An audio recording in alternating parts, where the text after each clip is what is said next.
All right, so you ready to dive into this whole Mr. Beast situation? Absolutely. Let's get into it. This guy, I mean, he's built this insane YouTube empire, right? Like, we're talking bigger than Netflix. And now this deal with Amazon for Beast Games, $100 million. It's wild. It's mind-blowing. But, and this is what we're going to dig into, things aren't always as, how do I put this, as peachy as they seem in those crazy popular videos of his. Right, right. So he said that he went with Amazon over these other streaming giants for one big reason: creative control. He even flat out said, and I quote, "Amazon will give us the most creative control, and by most, I mean all creative control, and they'll let me do whatever we want." So, like, why is that freedom so important to him? What's that tell us about where things are at with streaming services these days? Well, it's interesting, right? You have these streaming services, Netflix being the biggest example, and they've kind of become, well, a lot like the old school Hollywood studios they were supposed to be shaking up. Yeah. It's all about control for them now, minimizing risk, sticking to these formulas they think guarantee subscribers. You know the deal. Yeah, it's a far cry from the early days, right? Yeah. Back then, Netflix was like the Wild West of content. Like, they were snatching up creators like Shonda Rhimes left and right. And she was actually very vocal about the fact that they were giving her the creative freedom that traditional network TV just wouldn't touch. Totally. So why do you think Amazon is willing to take such a gamble on Mr. Beast?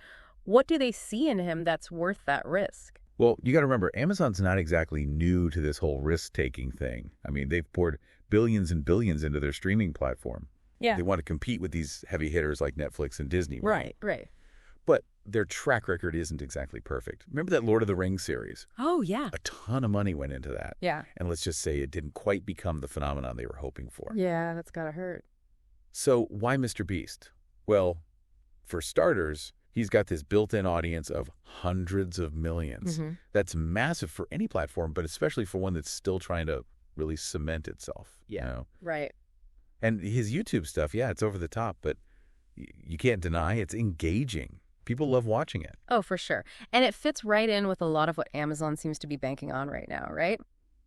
Live events are huge, and Beast Games taps right into that.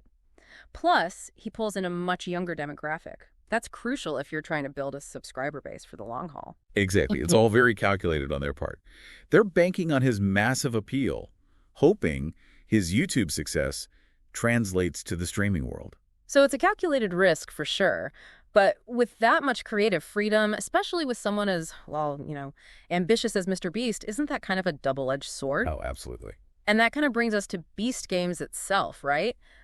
Thousands of contestants, a $5 million prize, real-life physical challenges. It just, I don't know, it sounds like a recipe for disaster waiting to happen, even with the best intentions. So what do we actually know about how this whole thing has been run? Well, to be honest, potential disaster might be putting it lightly. This is where, I don't know about you, but this is where things start to get a little, well, kind of messy. Yeah, for sure. Because along with all the hype around Beast Games, there have been some pretty serious allegations. And not just about the show itself, but about Mr. Beast and his whole team. Yeah, you're right. Several contestants actually went and filed a lawsuit. Oh, wow. Okay. And they're alleging some really, really troubling stuff went down on set. Okay, like how troubling are we talking? What exactly are they saying? Well, they claim they weren't given basic necessities, enough food, water, things like that. Really? And it gets worse. They're saying they were pressured to compete even after getting injured. Like they were pushed to keep going no matter what. Are you serious? I mean, it's just, I can't even imagine. To be in that environment under all that pressure, physically and mentally drained, and then to not even have your basic needs met, that's just, it's wrong on so many levels. Exactly. I mean, it just clashes so much with that whole fun-loving, generous persona he's built. Did the lawsuit go into detail about any specific examples of these conditions? Yeah, it did actually.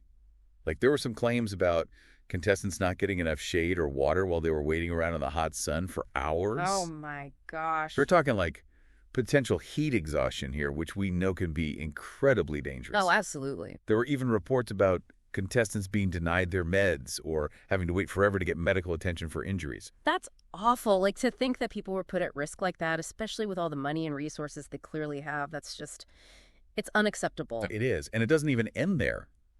The lawsuit also alleges that the work environment was toxic. Toxic how? Like full-on misogyny and sexual harassment, that kind of toxic.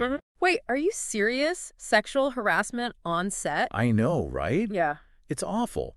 And get this, the lawsuit actually cites an employee handbook, allegedly, Yeah. that literally instructed staff to, and I quote, empower the boys when filming and help them make content, help them be idiots. Like, I mean, I'm speechless. I mean, if that's actually true, that's messed up. right. It's like you're encouraging this culture where disrespect and even harmful behavior is not only accepted, but like encouraged. Totally, yeah. And this is where things get really serious. Yeah. Because legally speaking, this lawsuit could mean major, major trouble for both Mr. Beast and Amazon. Oh, for sure. I mean, financially, the potential settlements could be huge. Yeah. But the real damage, it's the hit to their reputations. Right. This is a PR nightmare, especially for Mr. Beast.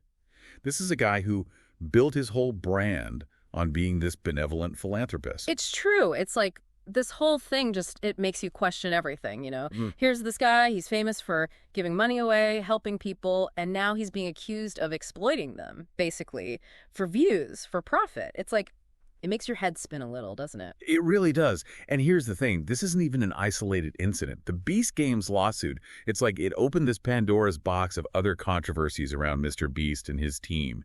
There's a pattern here that's starting to emerge, and it's not a good look. Oh, really? What else has come out? Okay, so let's start with the allegations from Ava Chris Tyson. So she's a former collaborator of Mr. Beast's, and she's claiming that she went through, get this, sexual assault while she was working for his company. Wait, whoa. Those are very serious allegations. They are incredibly serious. And then you have the whole situation with Rosanna Pansino. Right. Huge YouTuber, right.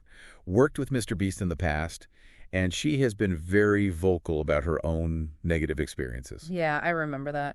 For those who might not be familiar with that whole thing, can you kind of give us a rundown of what Pansino has said about working with him? Basically, she's alleged that Mr. Beast, he wasn't exactly upfront about their collaborations. And this led to a lot of online hate directed at her, and it was coming from his fans. Wow. Like, we're talking death threats even. Are you serious? Dead serious. That's terrifying. It just shows you how powerful this whole influencer culture is and how, frankly, scary it can be with the kind of unwavering devotion these figures command.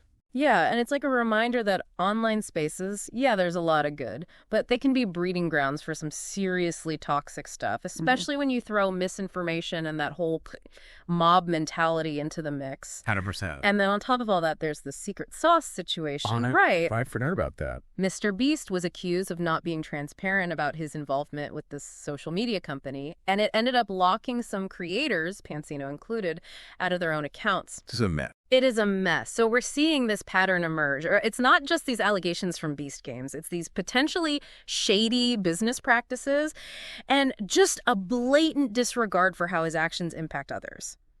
It's a lot to unpack, honestly. I mean, when you look at everything together, the Beast Games stuff, Secret Sauce, Ava Chris Tyson's allegations, it really makes you wonder about the kind of environment he's created around his brand. Yeah, no, it's definitely a pattern, and it's not a good one. It makes you think, has all the success, the fame, the money, and even just his personality, has it all gone to his head a bit? Like, has it created this bubble where he doesn't think the rules apply to him anymore? Yeah, and the thing is, he's got so much influence, especially with younger viewers. I mean, these are kids who idolize him. They might even try to explain away his actions because, you know, to them, he's Mr. Beast. He can't do anything wrong. So what kind of impact do you think all this has on those young fans? That's the big question, isn't it? It's one thing for us to sit here and talk about it. Maybe some fans can brush it off. But his audience, it's a lot of young, impressionable viewers who might not have the experience to see through all of this. And that can be really dangerous because they might start to think this kind of behavior is normal or okay even. Yeah, that's what's so worrying. It's like, this is bigger than just one YouTuber messing up. It's about the responsibility that comes with having a platform that big, with that much reach, especially in a world where it's getting harder and harder to tell the difference between what's entertainment and what's straight up exploitation. 100%. And look, this isn't about canceling Mr. Beast or anything like that. It's about being honest about what we're seeing and talking about the potential downsides of this bigger is always better mentality that he's got. Right. He's got all this fame and fortune, and that comes with a responsibility to do better. Absolutely. And look, everyone makes mistakes. Even our idols. They're human. Of course, but where do we go from here? Like, I mean, can Mr. Beast even come back from all of this? It's tough to say. It all comes down to whether he's willing to really look at himself honestly and actually change. I mean, he has addressed some things from his past, like some of the offensive stuff he said, and he blamed it on being young and dumb, which, fair enough. He apologized for some of that early content, said he's grown up since then. But words only go so far, right? We're talking serious allegations, Yeah. potential legal trouble. Apologies don't just magic that away. Exactly. It's one thing to say you're sorry.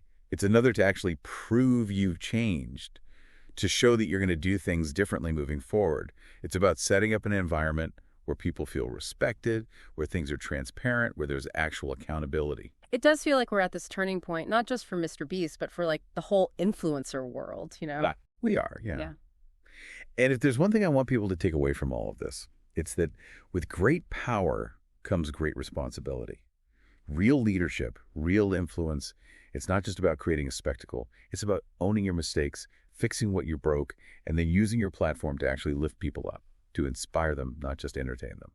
It's a high bar, but I think it's fair to expect that from someone with his kind of reach and influence. And honestly, it's something we, as viewers, as consumers, we should be demanding from anyone who has that much power in our digital lives. So the next time you're watching something online, think about the message it's sending, think about how your viewership plays into it, and remember that we all have a part to play in making the online world a little less toxic, a little more fair.